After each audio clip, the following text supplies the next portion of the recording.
All right, good to be back. As always, Indy, Jeff Foster, the NIC, the NFL, the event we put on here in Indy, I don't think anybody can do it better. Organized, it's a great place, downtown Indy. They do a great job every year, great place to put on the combine. So thankful for Jeff and all the work him and his staff do. I think it goes underappreciated, the work and time it takes them to organize all of this. It's impressive work. All right, fire away.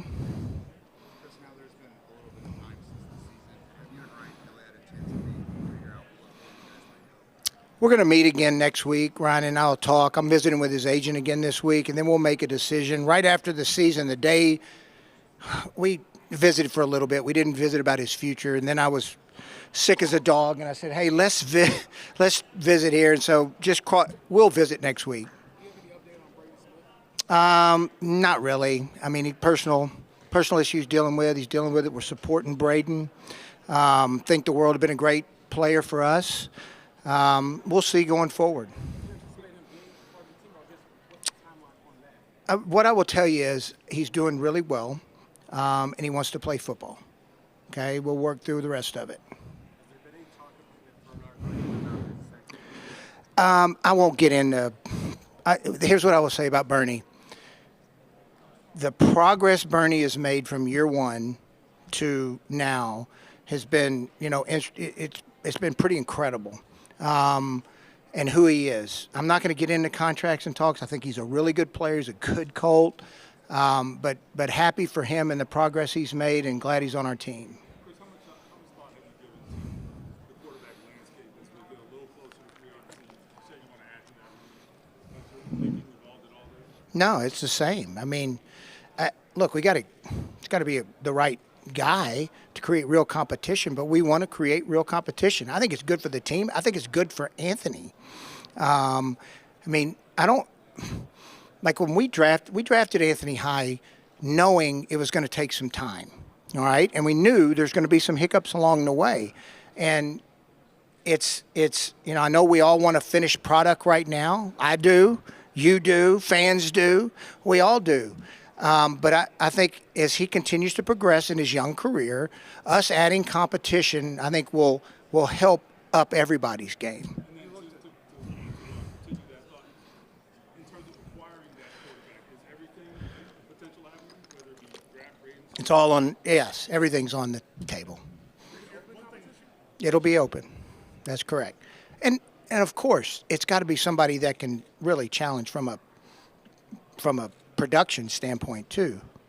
Coach Anthony talked about the cornerstones of the roster, defensive line, offensive line. There are some questions on the offensive line. Will Fries. Yep. Where is his rehab, and how concerned are you that there's three spots that might be in front? Well, I think you know me well enough to know that it's a position that we don't ever want to go light on. Let's get into Will. From a 7th round pick to everybody, kind of beating him up a little bit as he kind of grew to coming into a really good football player has been really cool and fun to watch. Just the work he put in. I'll never forget after his first year, I probably shouldn't say this, but I sent him to a friend of mine in Chicago, and him and Danny Penner worked, and it was I think some confidence instilled in him, some strength, and then to watch him progress. And then unfortunate this year, with the injury, but the rehab has been, he's worked like anything you would expect from Will. Like never a missed day, doing everything in his power. He's progressing nicely. So I couldn't be more happy for him. Hopefully we can get something done. If not, we'll get into free agency, and then we'll see what the market is. I'm visiting with his guys here later this week. We visited with Will a bunch. It's an area, look, we know that, I think you know my feelings. Like, you have to be good up front. It's hard when you can't block people. And over the length of a season, it shows, like when you have weakness, it shows up. That's kind of why we drafted the 2 kids last year who we think have bright futures. We think Bortolini has a bright future, and he showed even some flashes at guard. And then we think Gonzalez has a really bright future. They did some really good things. And look, at the end of the season, we did some good things offensively, running the football. But they're young players.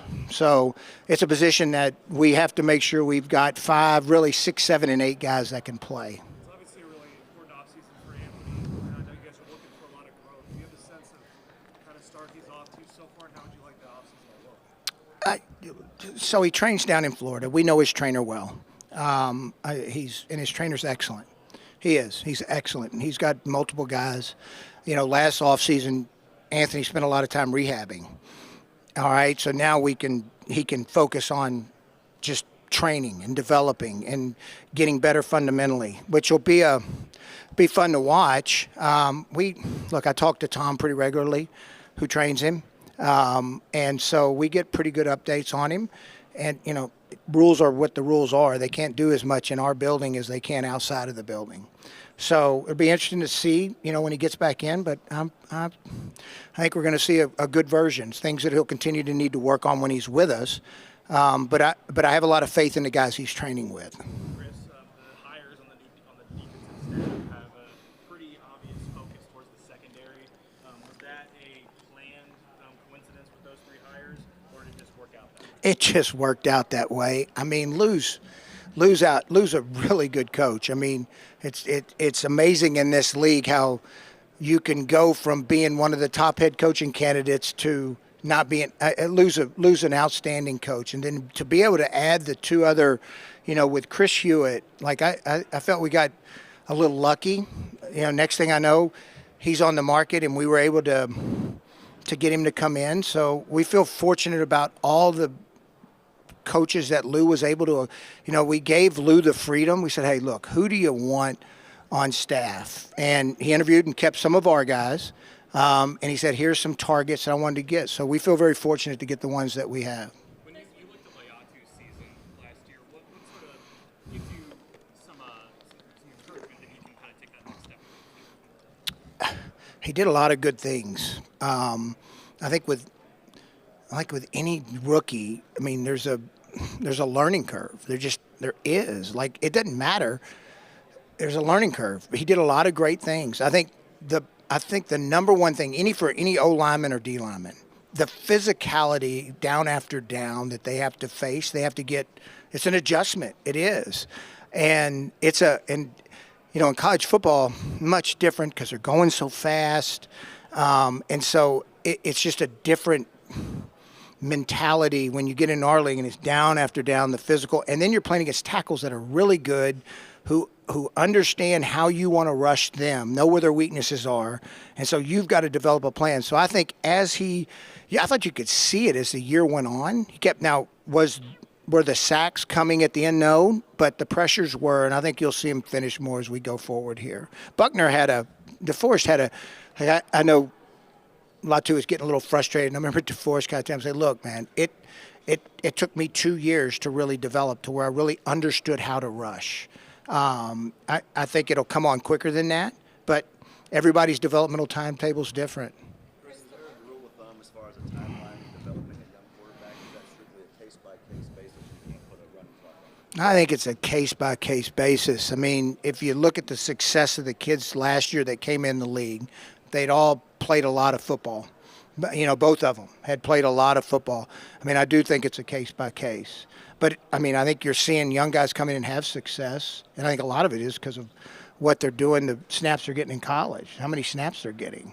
Chris, the market for free agent running backs has been somewhat depressed in the last couple of years because of the success of Derrick Henry and Saquon, understanding their generational talents. But do you think it's going to have any impact on the free agent running back market this year and the next couple of years? I think it depends who the free agent running back is.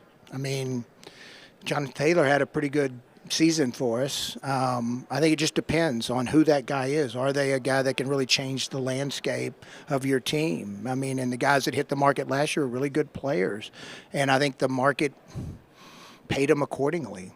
I think it depends. That's a case by case who the player is, and how many downs he playing on. Is the defense really got to focus on him? do they really have to game plan to stop him? Is that a guy that on Monday and Tuesday, that they're saying, okay, we have to stop this guy, to have a chance to stop their offense? There's a difference. From what you've seen, does this class have anyone that rises to that level? I'm not going to say they don't, but those two guys are elite. They're elite players. What can you learn from a player at the combine which you couldn't at any other event? That's good. That's a good question. Here's what, and been doing this a long time, coming to this event for a long time. Here's what, and I think they've done a better job of, 10 years ago, they were crunched into a 3 or 4 day period where interviews, medical, workouts, it was exhausting on them. So I think between the NFL, the PA's involvement, and players' feedback, they've kind of stretched it out to where they're getting enough rest. So I'll tell you a great story. Johnny Knox, I'll never forget. Here's this young kid from Abilene Christian he's a Division II player. Man, everything he did, interview, workout, he lit it up. It was not too big for him. He did everything, and all of a sudden, we get him in the 5th round. There's Johnny Niles, take Johnny Knox. In the 5th round, he ends up becoming a great player. Unfortunately, got hurt at one point. Guys that come here and perform, and it's not too big for them, there's a confidence level that you can see that they're going to do it at our level too. Now, look, there's no pads on. There's no football involved for the most, there's no contact. So it's different. But I just think guys that show up that are confident in who they are, what they can do, what their talent level is, and they usually end up performing good in our league. So there's a lot you can find out, just how they handle the stress of the week. It's a long week on them. There's more rest time for them, which is good, but the stress of the week, interview after interview. It's like last night we had interviews up till 11, and there was a kid that got his medical ran late, and so we didn't get to start till 11 with him.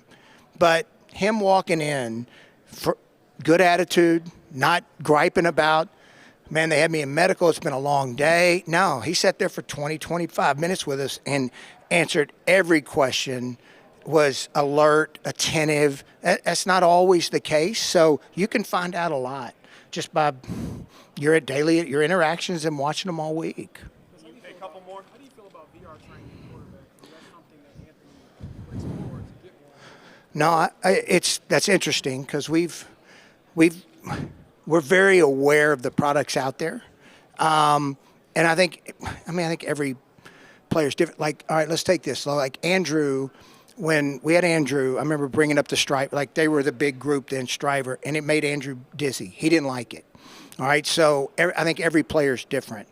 But I do say this, with the video age of what we're at today, you're going to see a lot more players that are into it. I think players are more, they are far more educated in the game of football just because of Madden. When you look at how advanced when I was that age, there's no way.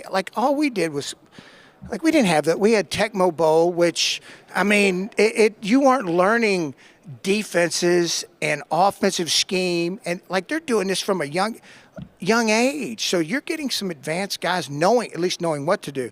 Now, recreating it from a virtual reality, look here, there's no doubt it has value, but you are not getting hit. There's a difference when there's the threat of pain. There just is. The game, it's just different. It's a physical game, so it's different. It does help, yes, but with anything, you got to line up and go play and with pads on. Last one here. When you look at Lou's defense, is there any young players or position groups that really stand out to you that you guys are excited about potential growth that they could take this year? Look, I think Lou's very multiple, and I think he's proven that with what he's done. I think we do got some good young, front players. It'd be good to get Samson. Samson's been doing a great work in terms of, rehab and coming back. So it'll be fun to watch how he uses Latu. If you're able to move Latu around and be creative with him. So that'll be fun to watch. What do you think of some of the I think every draft is always there's always players, but if like I think D line's really good. I think tight end is really good. I think there's some like the O line. I would tell you I don't like mid round stuff is really deep. Those positions for sure. I think there's some good secondary players. So I think there's some positions that really do have some good depth in here.